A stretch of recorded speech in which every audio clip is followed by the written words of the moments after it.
All right, let's take some time to focus on daily fantasy sports. You got your lineups. You need some values. Let's go ahead and talk to Chris Meaney of the Fantasy Sports Network. The Daily Dose.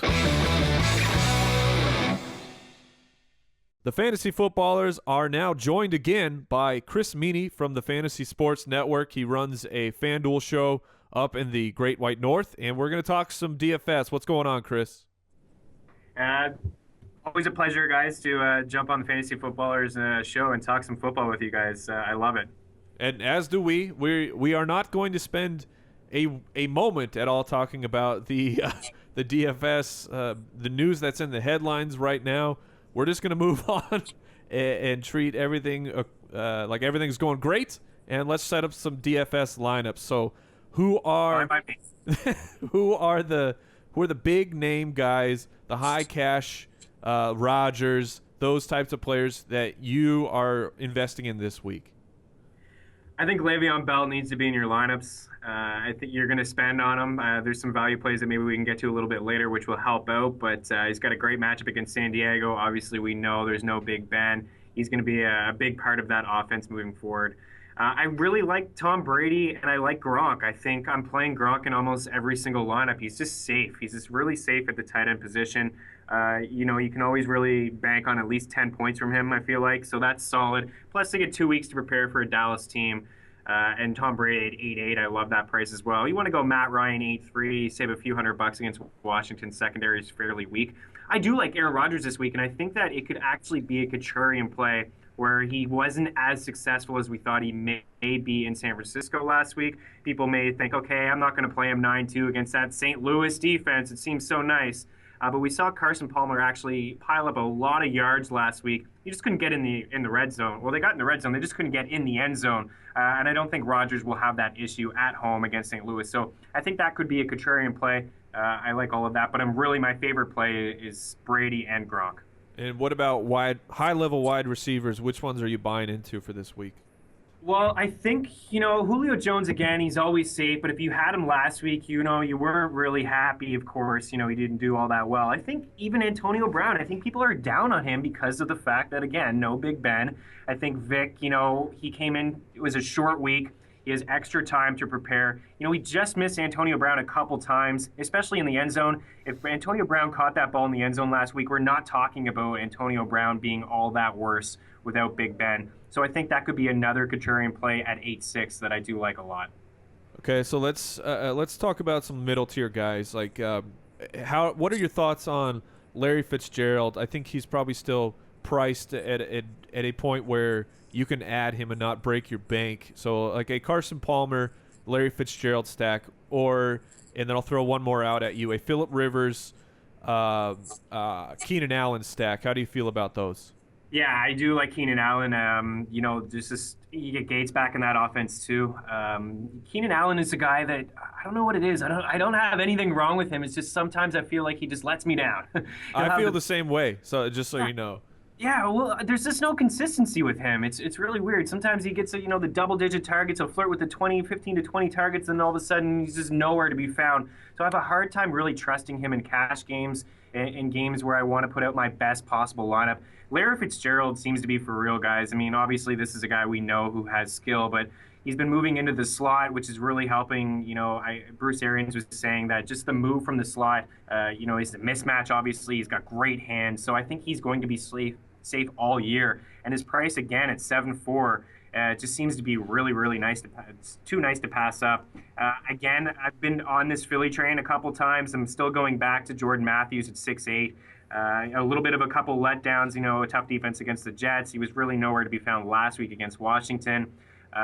Maybe this Philly offense can finally start to get going, and again, could be a contrarian play. The Saints secondary, again, I don't love it. So at 6.8, that's a decent price too. Okay, let's start talking some value guys.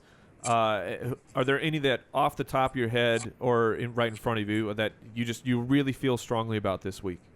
I love Todd Gurley. I really do, and I think he's going to be a popular play, but I don't care about it. It's 6'7". I really, watching the second half of that game against Arizona, he just runs so well, and I think we're going to start to see him get more touches at 6'7" against Green Bay. That's a really nice price.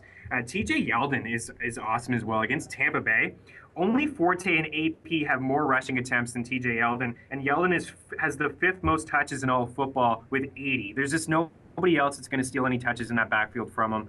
So I love TJ Yeldon at 6'6". Listen, if Carlos Williams can't go, Anthony Dixon seems to be somebody that you just kind of have to play. Like when we talked about a couple weeks ago with Freeman, this guy's going to get a lot of volume. Well, Anthony Dixon, if there's nobody else there at 4.5 is the cheapest you can go on FanDuel. So that's against the Titans. I like that as well. Kamar Aiken, 5'8". There's just nobody else in Baltimore. Steve Smith, there's a lot of injuries, a lot of banged up guys. Forsett had the 2nd most targets, I believe, on that team heading into last week. He's a running back. So I do like Forsett, but Kamar Aiken is really nice at 5'8". And if there's no Deshaun Jackson, maybe Jamison Crowder. I saw Jamison Crowder get a lot of targets last week against Philadelphia. So it doesn't look like Jordan Reed's going to play, doesn't look like Deshaun Jackson's going to play. Pierre Garçon's a little nicked up. I expect him to play, but at 5'2", Jamison Crowder is a nice price as well.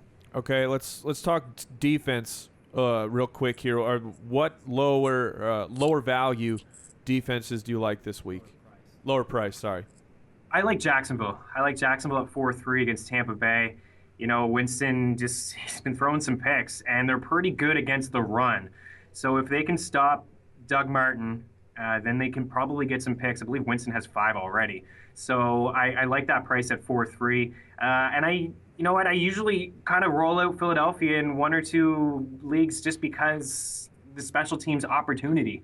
You get those extra points. If Sproles can find a way to get one back, like he has done at times, a little revenge game against his former squad, maybe he can do something there. But Jacksonville, I'm actually really safe. I really feel comfortable rolling them out at 4-3, even though that they're the Jags. And we need your one pick here. The pressure is on, Meaney. I'm not going to lie. People are talking. The birds are talking about that Gary Barnidge pick. They think, hey, we're focusing too much on that one pick. No, we are not. So I need that one tight end who's going to be spectacular this week, and I can get him for a mid to cheap price. You know what? It could be. How much is Owen Daniels? Daniels going to continue the trend here. It had nothing to do with Gary Barnidge being all that good. Yes, it did, Chris. It was all Gary Barnidge. It's that Oakland defense. It really is. You know what? I had the chance to talk to Matt Forte this week. We did an interview. It's going to air on the network. This weekend. And I asked him about, was it a game plan to really attack that secondary in Oakland? The tight ends, they had given up 5 touchdowns before Bennett. We saw Bennett wide open, nobody around him last week in the end zone against Oakland. And he had a nice day. And he said, listen, he had a little smirk. He says things change from time to time. We're not going to give all our secrets out, but it's a copycat league. And I think that we're going to see this trend continue. Oakland's having some issues guarding that tight end. So everyone was high on Owen Daniels this year because of Kubiak, Peyton Manning. We haven't seen it yet. I think this could be the week where, if he gets a touchdown, you're good to go. He's cheap. He's 4.9, which is fairly nice. If you're not going to go Gronk, you're going to save a lot of money on Owen Daniels. All right, so thanks again to Chris Meaney from the FNTSY Sports Network. Where can people find you on Twitter, Chris? Yeah, at Chris Meaney, Meaney. Feel free, guys. Anybody who has a question or two, I'll always be around to answer, and hopefully I'll be able to help you out. All right, we'll talk to you next week, Chris. All right, thanks, guys. Enjoy the week.